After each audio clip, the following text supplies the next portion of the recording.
തന്നോട് ചൂതിൽ ഇടയുന്നത് തെറ്റാണെന്ന് തോന്നുന്നുണ്ടെങ്കിൽ, താൻ ചതിക്കുമെന്ന് ഭയമുണ്ടെങ്കിൽ ചൂതിൽ നിന്ന് പിന്മാറുവാനും ശകുനി യുധിഷ്ഠിരനോട് പറഞ്ഞു. ചൂതിന് വിളിച്ചാൽ പിന്തിരിയില്ലെന്ന് തനിക്ക് ദൃഢവ്രതമുണ്ടെന്ന് യുധിഷ്ഠിരൻ ശകുനിയോട് പറഞ്ഞു.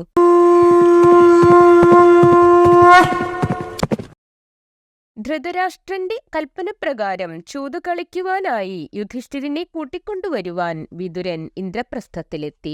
ഇന്ദ്രപ്രസ്ഥത്തിലെത്തിയ വിതുരനെ യുധിഷ്ഠിരാദികൾ വിപ്രപൂജ ചെയ്ത് യഥാവിധി സ്വീകരിച്ചു. വിഷാദഭാവത്തിലിരിക്കുന്ന വിതുരനെ കണ്ട് യുധിഷ്ഠിരൻ ഹസ്തിനപുരിയിലെ വിശേഷങ്ങളെല്ലാം ചോദിച്ചു.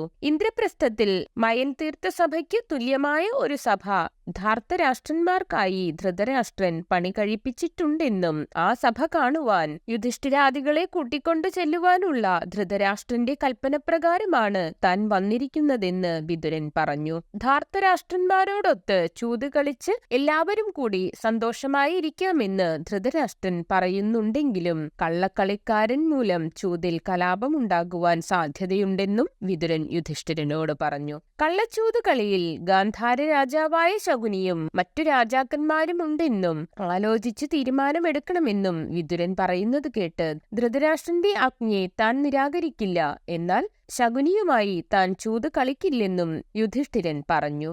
അങ്ങനെ ധൃതരാഷ്ട്രന്റെ ക്ഷണത്തെക്കുറിച്ച് അധികം ആലോചിക്കാതെ പിറ്റേ ദിവസം യുധിഷ്ഠിരൻ എല്ലാ അനുയായികളോടും ദ്രൗപദി മുതലായ സ്ത്രീജനങ്ങളോടും കൂടി ഹസ്തിനപുരിയിലേക്ക് പുറപ്പെട്ടു. ഹസ്തിനപുരിയിലെത്തിയ പാണ്ഡവർ ധൃതരാഷ്ട്രനെയും ഭീഷ്മ, ദ്രോണ, കൃപന്മാരെയും കണ്ട് അനുഗ്രഹം വാങ്ങി. പിന്നീട് കർണനെയും ദുര്യോധനാദികളെയും കണ്ട് കുശലപ്രശ്നം നടത്തി. ഗാന്ധാരിയെയും കൗരവ പത്നിമാരെയും അവർ കണ്ടു. പാഞ്ചാലിയുടെ ജ്വലിക്കുന്ന സൗന്ദര്യം കണ്ട് ധാർത്തരാഷ്ട്രന്മാരുടെ പത്നിമാരുടെ സന്തോഷം കെട്ടു. അങ്ങനെ അഗ്നികർമ്മങ്ങൾ ചെയ്ത ശേഷം ഭക്ഷണവും കഴിച്ച് എല്ലാവരും ശയനമുറിയിലേക്ക് പോയി. സ്ത്രീജനങ്ങൾ പാടുന്ന പാട്ട് കേട്ട് അവരുമായി സംഘം ചെയ്ത് അന്നേ ദിവസം രാത്രി രതിക്രീഡകളോടുകൂടി എല്ലാവരും സുഖമായി ഉറങ്ങി. പിറ്റേ ദിവസം രാവിലെ അഗ്നികർമ്മങ്ങളെല്ലാം ചെയ്ത് എല്ലാവരും രമ്യമായ സഭയിൽ പ്രവേശിച്ചു. ഹൃദയപൂർവകമല്ലെങ്കിലും ചൂതാട്ടക്കാർ പാണ്ഡവന്മാരെ അഭിവാദ്യം ചെയ്തു. പാണ്ഡവന്മാർ സഭയിൽ പ്രവേശിച്ച് പൂജ്യന്മാരെ പൂജിച്ച്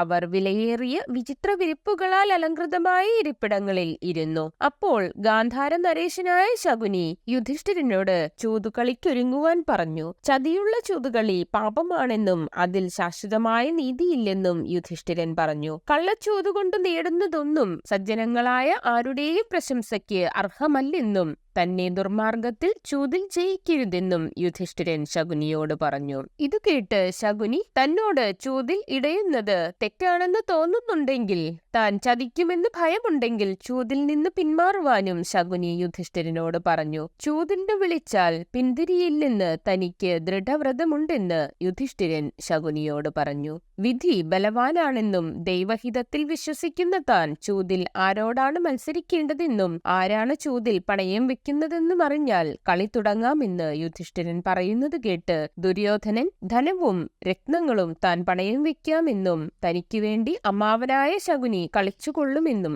പറഞ്ഞു. ഒരാൾക്ക് വേണ്ടി മറ്റൊരാൾ കളിക്കുന്നത് നിയമവിരുദ്ധമാണെങ്കിലും താൻ അതും സമ്മതിക്കുന്നു എന്ന് പറഞ്ഞ് യുധിഷ്ഠിരൻ ചൂതുകളി ആരംഭിക്കാം എന്ന് പറഞ്ഞു. ചൂതിന് ഒരുക്കമായ സമയത്ത് രാജാക്കന്മാരൊക്കെ ധൃതരാഷ്ട്രനെ മുന്നിൽ നടത്തി ആ സഭാസ്ഥലത്തെത്തി.